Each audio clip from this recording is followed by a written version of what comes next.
वन्दे पद्मकरां प्रसन्नवदनां सौभाग्यदां भाग्यदां हस्ताभ्यामभयप्रदां मणिगणैर्नानाविधैर्भूषितां भक्ताभीष्टफलप्रदां हरिहरब्रह्मादिभिः सेवितां पार्श्वे पङ्कजशङ्खपद्मनिधिभिः युक्तां सदाशक्तिभिः सरसिजनयने सरोजहस्ते धवलतलां शुकगन्धमाल्यशोभे भगवति हरिवल्लभे मनोज्ञे त्रिभुवनभूतिकरिः प्रसीद मह्यम्।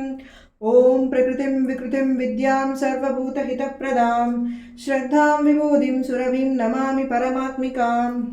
वाचं पद्मालयां पद्मां शुचिं स्वाहां स्वधां सुधां धन्यां हिरण्मयीं लक्ष्मीं नित्यपुष्टां विभावरीं अदितिं च दितिं दीप्तां वसुधां वसुधारिणीं सम्राजं च विराजं च विश्वे याचनो गृहे लक्ष्मीराष्ट्रस्तया मुखे तया मासं सुजामसि कर्पूरदीपतेजस्वम् अज्ञानतिमिरापः देवी प्रीतिकरं चैव मम सौख्यं विवर्धय सन्ततश्रीरस्तु समस्तसन्मङ्गलानि भवन्तु नित्यश्रीरस्तु नित्यमङ्गलानि भवन्तु।